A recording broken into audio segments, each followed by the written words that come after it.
Hoje gostava de falar sobre, nós começámos a falar isso há um tempo atrás, numa das reuniões online, acerca da cultura da igreja. A igreja que somos. Podemos pôr assim. Hã? Super igreja, sim, se faz favor. Peço desculpa. Vão para os vossos espaços. Pronto, de resto estamos a manter tudo como é habitual. Limpámos a sala antes entre reuniões, foi tudo desinfetado. Temos uma só casa de banho a funcionar. E temos e para a semana vamos ter aqui um pulverizador também para pulverizar. E depois para a semana as crianças têm que vir embrulhadas em papel em película aderente. Estou a brincar. Não, mas temos que cumprir alguns requisitos básicos, ok? Hoje eu gostava de falar e falámos então sobre Aí se der para o barulho tem que fechar a janela, está bem? A porta da rua fica aberta, está bem? Isso tem que ficar mesmo aberto. Isso é uma das condições, isto tem que ficar com o ar a correr, isso. Ok, então falámos acerca da cultura profética para aqueles que assistiram a essa reunião online e falámos acerca do facto que a igreja é um elemento, é uma instituição, é um organismo profético, porque a própria palavra de testemunho diz que é uma palavra profética. O espírito profético está no espírito do testemunho, do pregarmos e do falarmos de Jesus. Porque quando estamos a declarar o amor de Deus e a vontade de Deus para as nações e para as pessoas, nós, na verdade, estamos já a profetizar sobre as nações. Estamos a profetizar a palavra do Senhor. E com isso estamos a fazê-la em fé. E toda a fé inclui nela a expectativa de um acontecimento. Então, quando nós proclamamos algo em fé, nós estamos automaticamente à espera que algo aconteça por aquela proclamação. Que vidas venham a Jesus, que algo no mundo espiritual aconteça. Então, aqui há um sentido profético. Mas hoje eu gostava de falar acerca de algo que é muito importante e que para mim ainda é mais profundo. Profundo, quando eu digo profundo no sentido, tem mais a ver com quem realmente nós somos e que temos vindo a caminhar na nossa igreja e que tem a ver com isto. Eu gostava que abrissem em João capítulo 21, versículo 17, no Evangelho de São João, capítulo 21, versículo 17. Hoje é aula prática.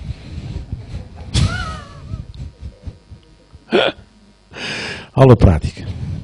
Ok. Uma passagem conhecida em que relata aquela conversa que Jesus teve com Pedro depois de Pedro ter negado a Jesus, não é? E Jesus, logicamente, depois da ressurreição, e Jesus está em conversa com Pedro, Simão Pedro, e ele faz-lhe esta pergunta. E no versículo 17 começa por dizer: e terceira vez Jesus perguntou a Simão Pedro: Simão, filho de João, tu amas-me? E Pedro ficou magoado por Jesus lhe ter perguntado pela terceira vez: tu amas-me? E lhe disse: Senhor, tu sabes todas as coisas e sabes que te amo. Disse-lhe então Jesus: cuida das minhas ovelhas. Bem, esta passagem é uma passagem muito rica, tinha aqui muita coisa para esmiuçar, mas há aqui uma coisa que Jesus ele está a dizer a Pedro, e está a dizê-lo de uma forma muito específica, mas está a dizer a toda a igreja, sabendo, por exemplo, que Pedro, tendo sido, apesar de tudo, uma pessoa de tantos problemas e tantas dificuldades, foi alguém em quem Jesus cuidou e confiou para que fosse um pilar da igreja. Pedro, sem dúvida, foi um dos pilares da igreja. Não é, na ótica, pelo menos na nossa percepção e daquilo que é a percepção das línguas originais, Pedro não é a autoridade máxima da igreja. Portanto, isto, pensando um pouco, por exemplo, na doutrina católica, mas Pedro foi e é, sem dúvida, um pilar profundo na vida da igreja. Alguém que Jesus chamou para ser uma influência na igreja. Mas mais do que isso, esta passagem aqui não tem só a ver com Pedro, tem a ver com todos nós. Aliás, porque Pedro aqui era simplesmente um discípulo. Ele aqui não era... para nós, depois compreendemos que eles eram os apóstolos. Mas aqui eles seguiam como Jesus, seguiam Jesus como discípulos. Na verdade, há aqui uma diferença. Até ao momento em que eles são comissionados e que o Espírito Santo desce em Atos dos Apóstolos, lá na cidade de Jerusalém, sobre a igreja, na verdade, todos eles eram discípulos. Porque só depois de se receber o Espírito Santo é que eles puderam receber dons e ministérios. Portanto, até ali não havia apóstolos para ninguém. Ali eram só discípulos. Então esta mensagem não foi para o apóstolo Pedro. Esta mensagem foi para o discípulo Pedro e, como tal, para todos os discípulos, incluindo nós. E o que é a mensagem? A mensagem é esta. É que não existe amor sem cuidado. Amor e cuidado caminham lado a lado. Certo? Quando se ama, cuida-se. Certo? Se nós temos um amor que não implica cuidar de outros, de apacentar outros, de pastorear outros, e muitas vezes nós temos esta ideia de que pastorear, e sem dúvida o pastor é um ministério, um ofício, um ministério dado pelo Espírito Santo, no sentido do governo da igreja, mas na verdade todo o discípulo é chamado a ser um pastor. Todo o discípulo é chamado a cuidar das outras ovelhas. Todo o discípulo é chamado a, amando, cuidando. Alguns teólogos e alguns estudiosos dizem que possivelmente Jesus terá perguntado 3 vezes a Pedro: tu amas-me? Correspondendo a cada uma das negações de Pedro. Por cada vez que Pedro disse e negou a Jesus, e diz a palavra de Deus num dos evangelhos, não dizem todos, num dos evangelhos, diz que Pedro negou com juramento. Negou Jesus com juramento. Portanto, Pedro negou com tudo. Ele apostou todo o seu caráter e toda a sua vida quando negou Jesus. Então aquilo teve um peso grande de poder de palavra e de laço espiritual, com certeza. E é possível que esta insistência de Jesus em perguntar 3 vezes foi como se por cada vez que Pedro dissesse sim, Senhor, eu amo-te, ele estivesse a anular cada uma daquelas negações. Mas eu acredito também que teve a ver muitas vezes com o facto de que Pedro, sendo ele um tagarela, sendo ele uma pessoa que falava mais depressa que a velocidade do pensamento, não é? Ele falava sem pensar, ele dizia as coisas, ele é impulsivo, ele arrebentava, ele dizia as coisas, era sempre o maior, que Jesus percebeu de cada vez que ele dizia ama, estava a dizer aquilo como sem parar para pensar no que é que ele estava a dizer, no que é que aquilo implicava. Pedro, tu amas? Sim, Senhor, tu sabes que tu amas. É? Sabe, no caso, tu sabes que eu sou teu amigo. Tu sabes que eu gosto de ti. Pedro. E eu nem sei tão pouco, e conhecendo Jesus por outras passagens, eu acho que Jesus não teve ali a metralhar Pedro. Jesus era bem capaz de ter feito uma pergunta e ter deixado um espaço de tempo, às vezes até silêncios. Não é? Às vezes Jesus deixava as pessoas falarem, mas ele ficava em silêncio, mas a comunicar alguma coisa. E eu até acredito que houve ali momentos e lapsos de silêncio entre uma pergunta e outra. E Jesus pergunta: Pedro, tu amas-me? Senhor, eu amo-te. Não, tu estás a falar mais depressa do que aquilo que pensa. Pensa lá bem. Tu amas-me? E eu acho que Pedro caiu nele. Pedro caiu nele porque diz a palavra de Deus que ele ficou entristecido, nesta versão até diz que ele ficou magoado, é mais do que tristeza, ficou mesmo magoado. E ficou magoado no sentido, não magoado contra Jesus, mas ficou magoado porque ele finalmente percebeu a insistência daquela pergunta. E se calhar caiu-lhe a ficha, como a gente costuma dizer, naquele momento, ele percebeu, eu neguei Jesus 3 vezes. E finalmente Pedro diz uma coisa, Pedro tem uma resposta ponderada. Pedro tem uma resposta não da precipitação. Pedro tem uma resposta da interiorização. E ele diz isto, Senhor, tu sabes todas as coisas. Na verdade, eu tenho consciência, tu até me conheces melhor a mim mesmo do que eu. Então tu sabes todas as coisas. Tu sabes que te amo.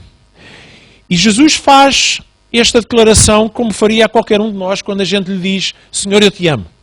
Porque, meus irmãos, eu gosto de abraços e beijinhos, eu gosto de miminhos, eu sou assim, sou um puto.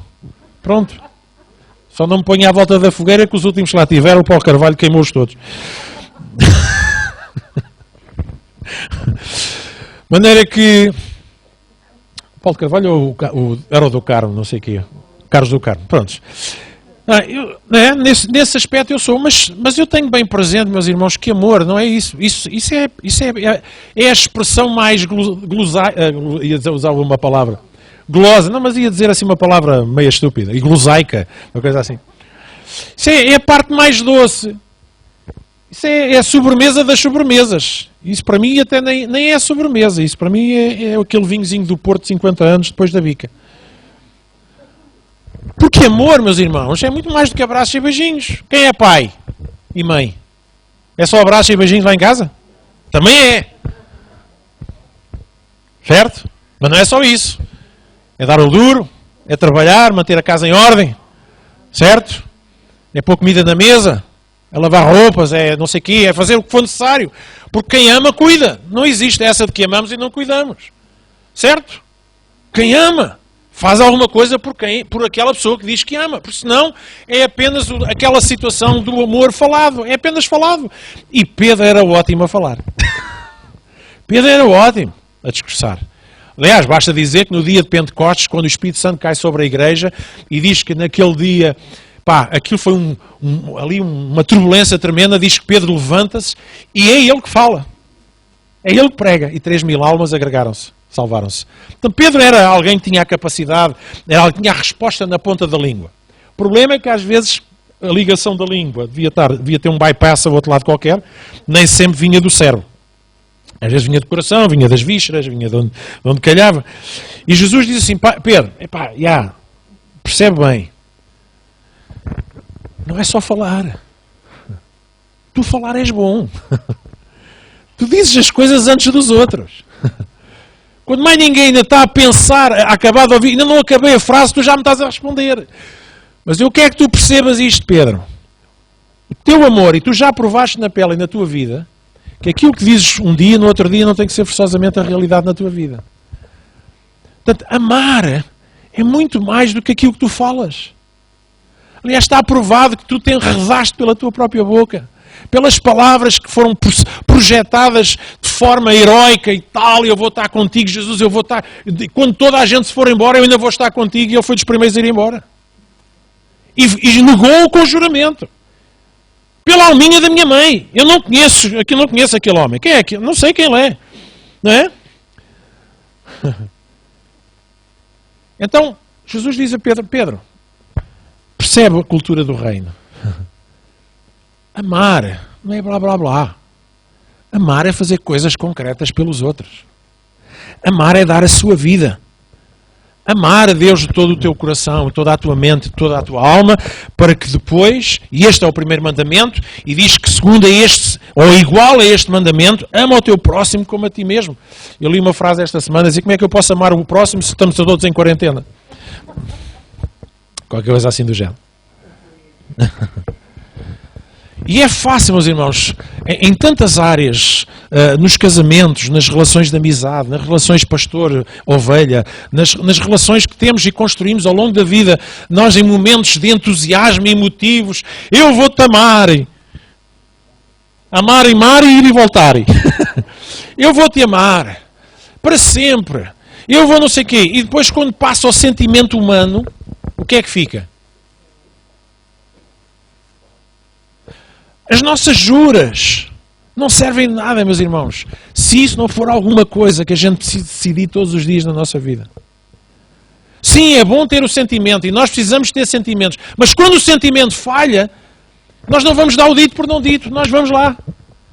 E Jesus está a dizer, tu já deste o dito por não dito. E eu quero que tu percebas que a partir de hoje fala menos e faz mais.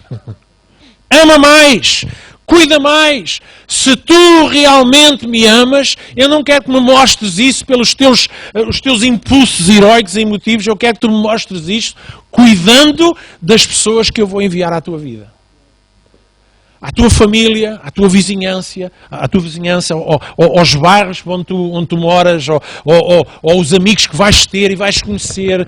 Alguém percebe o que eu estou a dizer? Aliás, eu acredito que Jesus aqui já estava a projetar Pedro para tudo aquilo que ele viria a ser, porque também foi através de Pedro que Jesus chamou para pregar aos gentios, através daquela visão que lhe deu. Então, deixem-me dizer que antes de amarmos as pessoas, nós precisamos ter como prioridade amar a Jesus. E percebermos o que é amar a Jesus. Porque amar a Jesus é a nossa identidade. A nossa identidade é estarmos nele, e estarmos nele é estarmos revestidos do seu amor, e vivemos o seu amor, e percebemos o seu amor. E se nós não amarmos a Jesus de todo o nosso coração, tão pouco conseguiremos amar as pessoas, a fim de ver acontecer na vida das pessoas tudo aquilo que o Pai tem preparado para cada um deles. Porque o amarmos, meus queridos, deve fazer parte, e é parte da cultura da igreja. É parte porque amor é Deus. Deus é amor. E quando falha isto, o amor... Agora, como é que a gente vive o amor? E este tem sido sempre o problema. Há o amor humano, que é o amor sentimental. Então, quando alguém faz alguma coisa que vai contra os meus sentimentos, automaticamente eu já não sinto amor. Se já não sinto amor, nós dizemos, a igreja precisa de amor. Aquelas pessoas precisam... Até nós próprios dizemos, eu preciso mais de amor. Mas deixe-me dizer, eu preciso mais de amor quando eu deixo de estender a minha mão para o outro. Aí sim eu preciso de amor. Não é quando eu deixo de sentir sentimentos de amor. Mas é quando eu ponho o outro de lado. É quando eu afasto o outro. O outro e o outro são muita gente. Então nós só podemos dar e compartilhar aquilo que recebemos e temos. Em 1 João capítulo 4, versículo 16, João fala acerca do amor, e é o apóstolo do amor, é aquele que tem a revelação do amor, e é interessante que cada apóstolo foi muito...